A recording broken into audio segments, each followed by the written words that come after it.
আসসালামু আলাইকুম ওয়া রাহমাতুল্লাহি ওয়া বারাকাতুহু নাহমাদুহু ওয়া নুসাল্লি আলা রাসূলিহিল কারীম আম্মা বা'দ।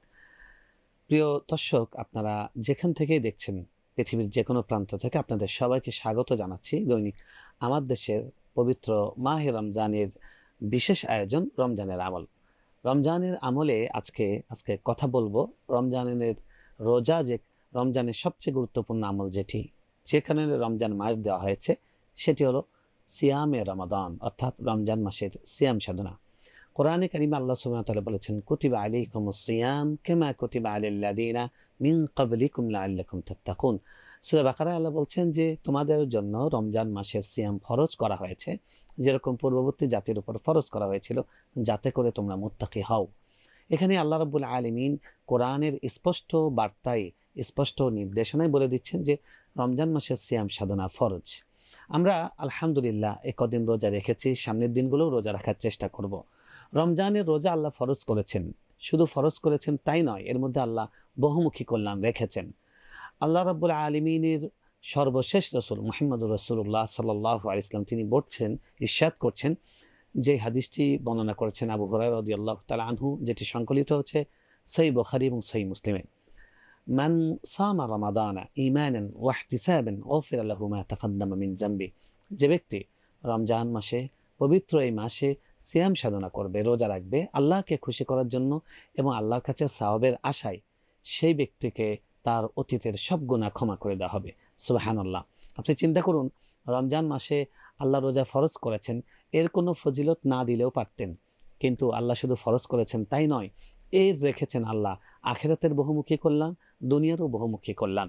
রমজানে রোজা রাখলে স্বাস্থ্যগত দিক থেকে অনেক উপকার আছে, কিন্তু আমরা রোজা রাখবো আল্লাহকে খুশি করার জন্য। আর আল্লাহ আমাদেরকে রমজানের রোজার জন্য তিনি নিজ হাতে পুরস্কার দিবেন। আল্লাহ রাসূল সাল্লাল্লাহু আলাইহি ওয়াসাল্লাম বলছেন, কুল্লু আমাল ইবনি আদম ইউদাআফু আল হাসানাতু বিআশরি আমসালিহা। হাদিসটি আবার বলছি, কুল্লু আমাল ইবনি আদম আল হাসানাতু বিআশরি আমসালিহা ইল্লা আস-সাওম ফাইন্নাহু লি ওয়া আনা আজজি বি। আল্লাহর বান্দার প্রত্যেকটা, আদমের সন্তানের প্রত্যেকটি আমলকে আল্লাহ তাআলা 10 গুণ বাড়িয়ে সওয়াব দেন, 10 গুণ থেকে 700 গুণ পর্যন্ত সওয়াব দেন।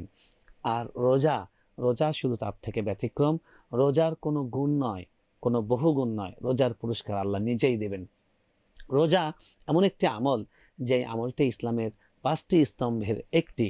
আল্লাহ রাসূল সাল্লাল্লাহু আলাইহি ওয়াসাল্লামের বিখ্যাত সেই হাদিস, বুনিয়াল ইসলামু আলা খামসিন শাহাদাতু আল্লা ইলাহা ইল্লাল্লাহ ওয়া আন্না মুহাম্মাদার রাসূলুল্লাহ ওয়া ইকামিস সালাহ ওয়া ইতাইজ যাকাত ওয়া সাওমি রমাদান ওয়া হজ্জ বাইতুল্লাহিল হারাম আও কামা ক্বালা আলাইহিস সালাতু ওয়াস সালাম। আমরা জানি বুখারী মুসলিমের সেই বিখ্যাত হাদিসটি রাসূল সাল্লাল্লাহু আলাইহি ওয়াসাল্লাম যেখানে বলেছেন, ইসলামের ভিত্তি হলো 5টি। একটি হলো শাহাদাতাইন, অর্থাৎ আল্লাহর একত্বের সাক্ষ্য দেওয়া এবং রাসূল সাল্লাল্লাহু আলাইহি ওয়াসাল্লামের রিসালাতের সাক্ষ্য দেওয়া। আর দ্বিতীয় হলো সালাত কায়েম করা। তৃতীয় হলো যাকাত দেওয়া বা কোনো কোনো বর্ণনায় রমজান মাসে রোজা রাখা। কোনো কোনো বর্ণনায় এটা 3 নাম্বার এসছে, কোনো জায়গায় 4 নাম্বার এসছে, কিন্তু কথাটা হলো রমজান মাসে রোজা রাখা। এটি হলো ইসলামের 5টি স্তম্ভের একটি।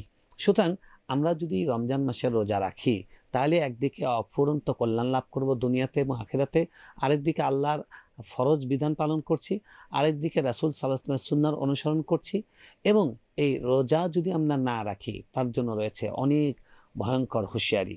রাসূল সাল্লাল্লাহু আলাইহি ওয়াসাল্লাম মেরাজের সময় তিনি জাহান্নামে গিয়ে বিভিন্ন শাস্তিরত ব্যক্তিকে দেখেছেন। তার মধ্যে এক ব্যক্তিকে দেখেছেন উল্টো করে, তার মাথায় উল্টো দিক করে তাকে শাস্তি দেওয়া হচ্ছে, তার মাথায় তাকে ঝুলিয়ে রাখা হয়েছে।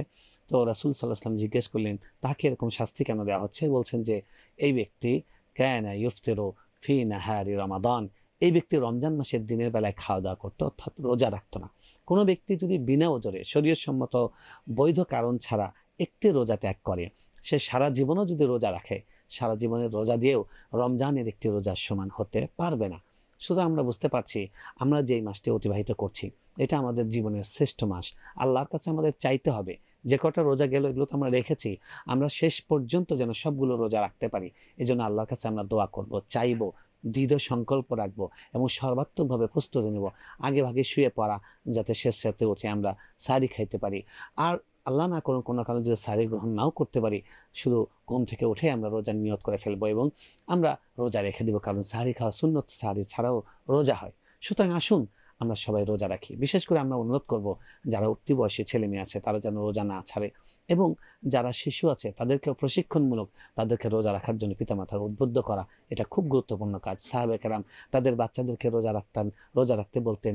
রোজা রাখিয়ে ক্ষুধা যেন ভুলে থাকে এই জন্য তাদের সাথে খেলাধুলা করতেন, যাতে তারা রোজা রাখতে পারে এই কিশোর এবং এই শিশু বয়সেও। আমরাও আমাদের বাচ্চাদেরকে চেষ্টা করব। আসুন আমরা সবাই রোজা রাখি, রোজার মাধ্যমে আত্মশুদ্ধি অর্জন করি এবং রমজান মাসের মাধ্যমে আমাদের মাগফিরাত এবং ক্ষমা আল্লাহর কাছ থেকে লাভ করি। আল্লাহ আমাদের সকলকে রোজার মাধ্যমে প্রভূত কল্যাণ দান করুন। আজ এ পর্যন্তই। আসসালামু আলাইকুম ওয়া রাহমাতুল্লাহি ওয়া বারাকাতুহু।